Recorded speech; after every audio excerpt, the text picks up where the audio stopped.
Seek to speak.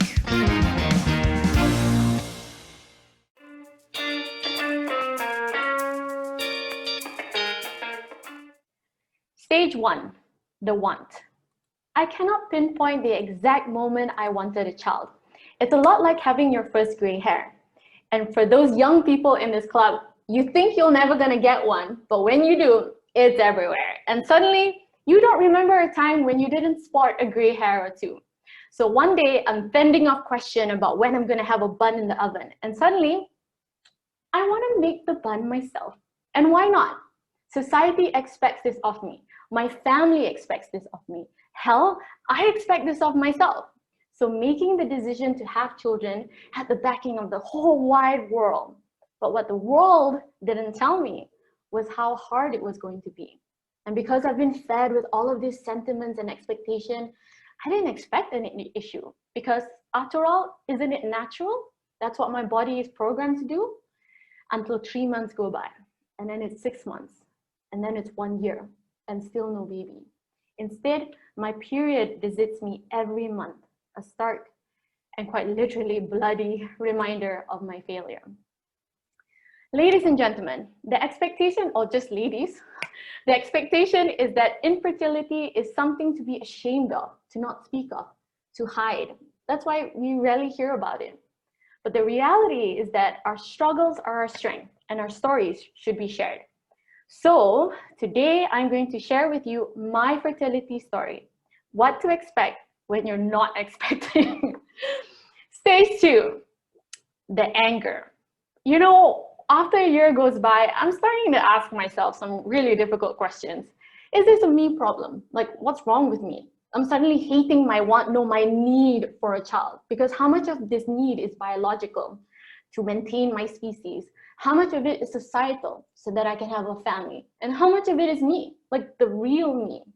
So all of these doubts start cropping up in my mind. And then I start thinking about, am I less of a woman if I cannot conceive? Am I less of a wife if I have no child? Is this the universe telling me that I'm unfit to be a mother? It's funny how crazy your thoughts can get when you don't talk to other people, when you think you're alone. I was angry, I was frustrated, but more than anything, I was ashamed. I felt like a failure. Stage 3, the acceptance. It is not after I scheduled an appointment with an IVF doctor and I'm walking into the clinic lobby that I realized how unspecial I was and how grateful I was for being unspecial. Because it was a weekday during the MCO and there were so many people in the lobby waiting to be called. There were couples who were old, couples who were young, some even brought their children. Some came without their partners, some came with a friend, some came alone. And I look around me in awe. And then I thought, how is it that so many people have the same issue as me and not more people talk about it? That's when I realized that it's okay to need help, that this is nothing to be ashamed of. That day itself, I started chronicling my trying to conceive, or TTC, journey on my social media. And I was blown away by how many people responded so kindly, but more than anything, how many other women could relate. I had stories coming into my inbox about the struggles of their own journeys. I had all sorts of questions of where I'm getting treatment, what was the problem, what I would recommend to them. And that's when I realized that the world expects all of these difficult things of women, but they don't expect us to sometimes need a little bit of help. Stage 4, hope. About 2 years down the road and one failed IUI procedure later, I am still trying.